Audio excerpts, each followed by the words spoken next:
Standard form of polynomials. Let's work out.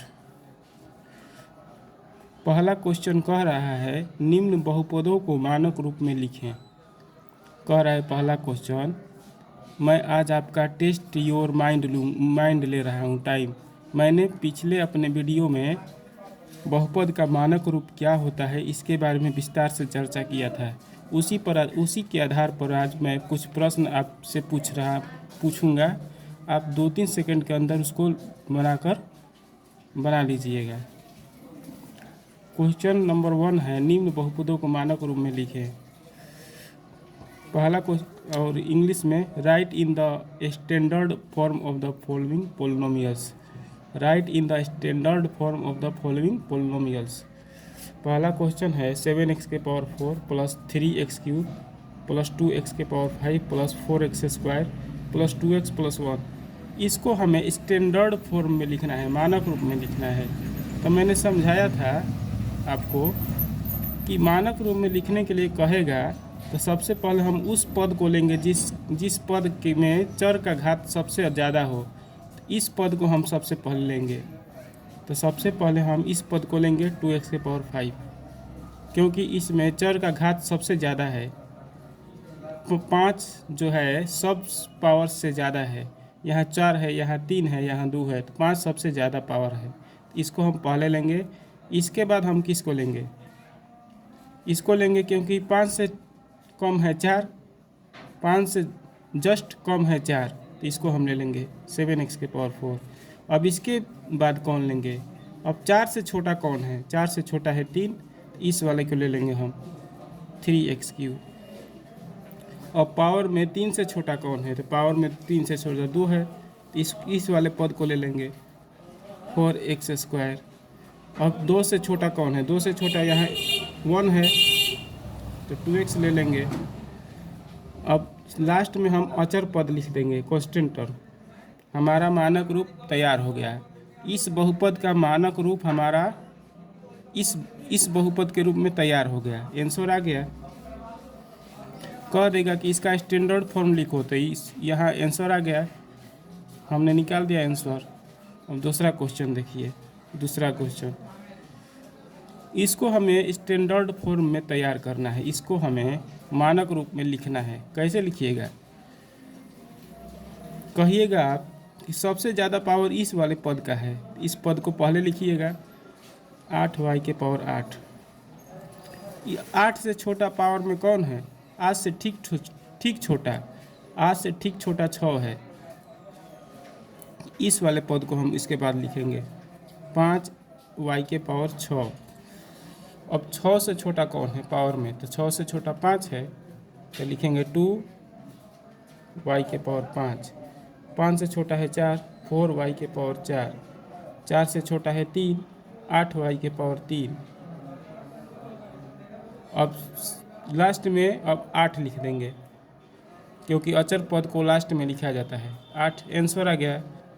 इस बहुपद का मानक रूप यह बहुपद है, मतलब standard form of this polynomial यह पोलिनोमियल है। आंसर आ गया। इसी तरह क्वेश्चन पूछता है कि मानक रूप में लिखिए, तो मानक रूप में लिखने के लिए पूछेगा, ऐसे क्वेश्चन दे देगा तो आपको ऐसे लिख देना है। अब इसका मानक रूप में लिखिए। आप इसको मानक रूप में लिखिएगा तो सबसे पहले इसको लिखिएगा, क्योंकि सबसे बड़ा पावर है यहाँ पर 2x स्क्वायर। इससे छोटा पावर यहाँ है 3x, क्योंकि यहाँ 1 है। लास्ट में आप कांस्टेंट टर्म लिख दीजिएगा। मानक रूप में आ गया आंसर। स्टैंडर्ड फॉर्म तैयार हो गया हमारा। इसका समझ में आ गया। अब आगे बढ़िए।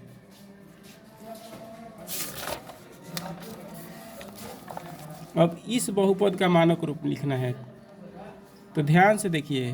पावर में सबसे ज़्यादा पहले लिखा है 4, उसके बाद पावर में 3 हो गया, घट गया है, फिर 3 से घटकर 2 हो गया है, फिर 2 से घटकर यहाँ 1 हो गया है, और लास्ट में अचर पद दिया है। मतलब कि इसको हमें मानक रूप में बदलने की कोई ज़रूरत नहीं है, यह पहले से ही मानक रूप में दे दिया है, तो हमारा आंसर यहीं हो जाएगा। क्योंकि मानक रूप में इसको बदलने की कोई ज़रूरत नहीं, क्योंकि मानक रूप में दे ही दिया है ऑलरेडी। इसी कारण से हमारे आंसर जस का तस यही हो जाएगा। 8x के पावर 4, 3x के power 3, 2x square plus 5x plus 7, इसको जस का तस उतार देंगे। मानक रूप में हो गया, क्योंकि मानक रूप में पहले से ही दिया हुआ है। अब एक इम्पोर्टेंट नोट है, इसको कॉपी पर उतार लीजिएगा। मैं जो भी आप लोगों को पढ़ाता हूँ उसको आप कॉपी पर नोट ज़रूर कर लीजिएगा, क्योंकि मैं उसी तरह का कॉन्सेप्ट आपको समझाता हूँ जो कि परीक्षाओं में पूछता है। इससे रिलेटेड परीक्षाओं में ज़रूर पूछता है। मैं वही सब कॉन्सेप्ट सेलेक्ट कर करके डीपली आपको समझाता हूँ, जो कि जिससे रिलेटेड बहुत सारे ऑब्जेक्टिव क्वेश्चंस परीक्षाओं में पूछे जाते हैं। इसलिए मेरे पढ़ाए हुए सारे कॉन्सेप्ट्स और एग्जाम्पल्स को कॉपी में ज़रूर नोट कर लीजिएगा। नोट देखिए, इसको भी कॉपी पर नोट कर लीजिए। वैसे बहुपद को शून्य बहुपद कहते हैं जिनके प्रत्येक पद शून्य होते हैं। वैसे बहुपद को शून्य बहुपद कहते हैं जिनके प्रत्येक पद शून्य होते हैं। तो the polynomial of which each term is zero called zero polynomial. The polynomial of which each term is zero called zero polynomial. Example देखिए, कह रहा है कि जिसका प्रत्येक पद शून्य हो उसको शून्य बहुपद कहते हैं।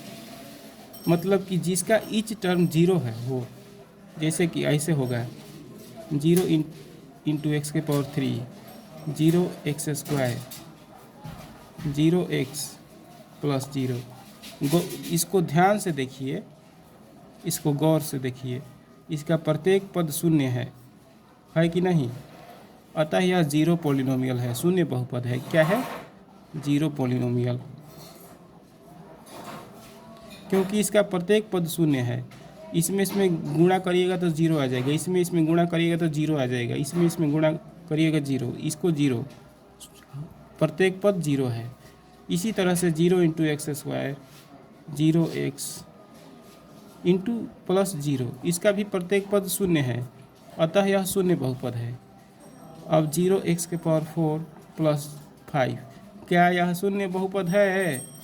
नहीं है, क्योंकि इसका प्रत्येक पद शून्य नहीं है। यहाँ पर तो 0 है लेकिन यहाँ पर 0 नहीं है।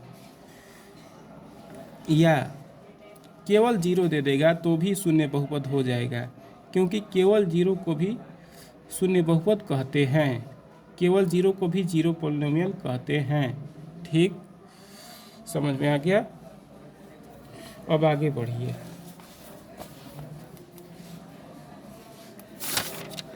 अब एक नोट पर विचार करिए, बहुत महत्वपूर्ण नोट है, इसको कॉपी पर नोट कर लीजिएगा। शून्य बहुपद के घात अनिर्धारित या अपरिभाषित या अनिश्चित होते हैं। शून्य बहुपद के घात अनिर्धारित या अपरिभाषित या अनिश्चित होते हैं। मतलब कि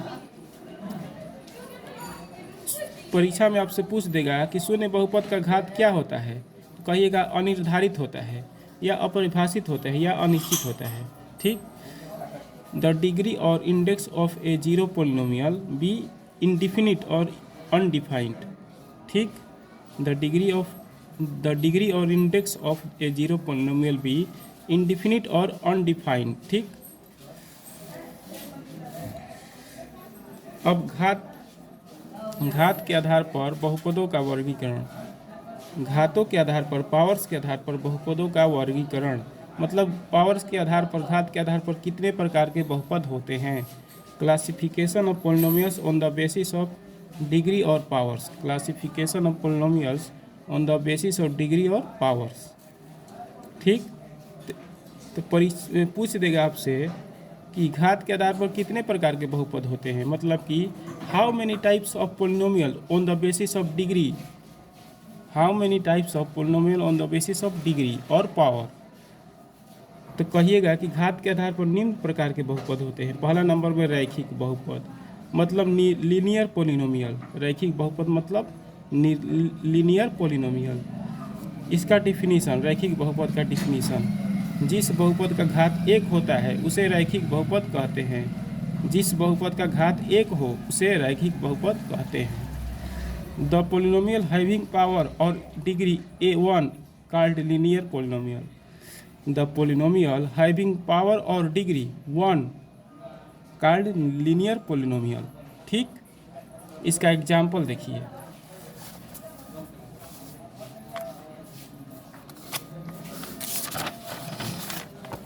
लीनियर पोलिनोमियल का एग्जाम्पल, केवल x दे देगा तो क्या कहिएगा? केवल x दे देगा तो यह लीनियर पोलिनोमियल है। क्या है? लीनियर पोलिनोमियल, क्योंकि इसका डिग्री 1 है, पावर इसका क्या है? 1 है, इसीलिए लीनियर पोलिनोमियल है। केवल y दे देगा, लीनियर पोलिनोमियल है, रैखिक बहुपद है, क्योंकि पावर 1 है। 2z दे देगा तो लीनियर पोलिनोमियल। इससे हमें कोई लेना देना नहीं है, पावर हमको सिर्फ देखना है। चर का पावर कितना है? 1 है, तो लीनियर पोलिनोमियल है, रैखिक बहुपद है। 2x + 3 दे देगा तो क्या कहिएगा? यह रैखिक बहुपद है, यह लीनियर पोलिनोमियल है, क्योंकि इसमें जो चर है उसका घात 1 है। 1 है कि नहीं? यहाँ पर कुछ भी नहीं है तो मतलब 1 है। 2y - 3 दे देगा तो यह रैखिक बहुपद है, लीनियर पोलिनोमियल है, क्योंकि यहाँ पावर 1 है। 1 है कि नहीं? 2z + 1/2 दे देगा तो यह भी लीनियर पोलिनोमियल है, रैखिक बहुपद है, क्योंकि इसमें जो वेरिएबल है उसका पावर 1 है। कुछ भी नहीं है तो 1 है, अतः यह लीनियर पोलिनोमियल है, रैखिक बहुपद है, क्योंकि इसमें चर का पावर 1 है। ठीक, बताइए तो क्या यह लीनियर पोलिनोमियल है? यह लीनियर पोलिनोमियल है, यह रैखिक बहुपद है? तो यह रैखिक बहुपद नहीं है, क्योंकि इसमें जो चर है उसका घात 2 है, 1 नहीं है। इसमें जो वेरिएबल है उसका पावर 2 है, 1 नहीं है, इसी कारण से यह लीनियर पोलिनोमियल नहीं है। ठीक, अब मैं कुछ आपको टिप्स बताऊंगा। बहुत सारे बच्चों के मन में यह रहता है कि सर आप कॉन्सेप्ट भी पढ़ाते हैं, फिर इसके बाद चैप्टर का सॉल्यूशन भी कराते हैं, तो कॉन्सेप्ट पर आप इतना बल क्यों देते हैं? तो इसी कारण से मैं आप लोगों को इस कन्फ्यूजन को सॉल्व करने के लिए आप लोगों को आज कॉन्सेप्ट हमारे लिए कितना महत्वपूर्ण है। कॉन्सेप्ट किसी चैप्टर के प्रश्नों को हल कराने से पहले मैं उस चैप्टर के कॉन्सेप्ट पर क्यों गहराई से बल देता हूँ, क्यों गहराई से फोकस करता हूँ, इसके बारे में मैं आप लोगों को समझाऊंगा, ताकि आपका मन में जो संशय है, कन्फ्यूजन है, वह दूर हो जाए। और आप कॉन्सेप्ट भी उतनी ही गहराई से पढ़िए जितना गहराई से आप किसी मैथ के किसी चैप्टर के एक्सरसाइजेज के क्वेश्चंस को आप हल करते हैं। जितना मन से आप मैथ के किसी चैप्टर के एक्सरसाइज के क्वेश्चंस को सॉल्व करते हैं, उतने ही मन से आप, बल्कि उसके डबल मन से, उसके डबल मेहनत से आप उसके कॉन्सेप्ट को समझिए। कॉन्सेप्ट को समझ लीजिएगा तो एक्सरसाइज, मैथ के चैप्टर के एक्सरसाइज के क्वेश्चंस को आप स्वयं हल कर लीजिएगा, या अगर कुछ फंसेगा तो थोड़ा सा हिंट पाकर आप उसको आसानी से समझ कर हल कर लीजिएगा।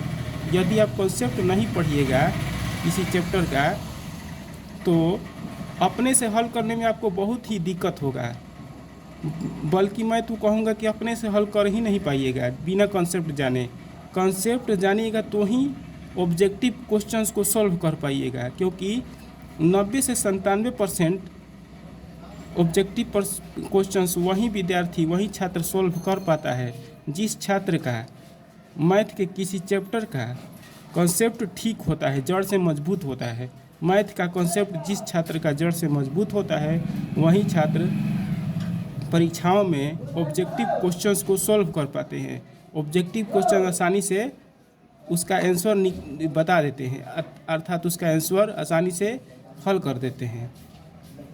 जिस छात्र का कॉन्सेप्ट मजबूत नहीं होता है, जिस छात्र का कॉन्सेप्ट बिल्कुल मजबूत नहीं होता है, वह छात्र न तो 2 नंबर का क्वेश्चन हल कर पाते हैं, न तो 5 मार्क्स क्वेश्चन हल कर पाते हैं, न तो ऑब्जेक्टिव क्वेश्चन ही हल कर पाते हैं। क्योंकि कॉन्सेप्ट से ही कोई विद्यार्थी किसी क्वेश्चंस को आसानी से समझ कर सॉल्व अपने से कर पाता है, या कोई टीचर थोड़ा सा हिंट दे देता है, तो यदि उस विद्यार्थी का कॉन्सेप्ट मजबूत होता है तो केवल हिंट पाकर ही उस क्वेश्चन को विस्तार से अपने से सॉल्व कर पाता है। लेकिन जिस विद्यार्थी का कॉन्सेप्ट क्लियर नहीं होता है, वह विद्यार्थी अपने से बिल्कुल हल नहीं कर पाएगा कोई भी क्वेश्चंस मैथ का किसी भी चैप्टर से, क्योंकि कॉन्सेप्ट बहुत ही महत्वपूर्ण है किसी भी विद्यार्थी के लिए। ठीक, इसी कारण से मैं अपने प्रत्येक क्लासेज, जैसे क्लास 8, 9th, 10th, 11, 12, अभी तो मैं 10th पर वीडियोज बना रहा हूँ। इसी कारण से मैं जो भी वीडियो आप लोगों को बना कर आप लोगों को समझाता हूँ, उसमें किसी भी चैप्टर के क्वेश्चंस को सॉल्व करवाने से पहले उस पर मैं कंसेप्ट सीरीज ज़रूर बनाता हूँ और कंसेप्ट पर विशेष बल देता हूँ। जैसे कि मैंने रियल नंबर बनाया है, चैप्टर 1 का रियल नंबर 2 भागों में वीडियो सीरीज बनाया है। पहला भाग में कंसेप्ट का वीडियो सीरीज बनाया है ताकि बच्चे रियल नंबर के सारे कंसेप्ट को जड़ से समझ लें, ताकि एक नंबर क्वेश्चन बनाने में, ऑब्जेक्टिव क्वेश्चन बनाने में थोड़ा सा भी दिक्कत न हो। और उसके बाद मैंने चैप्टर के एक्सरसाइजेज को सॉल्व कराया है ताकि आसानी से समझ सके।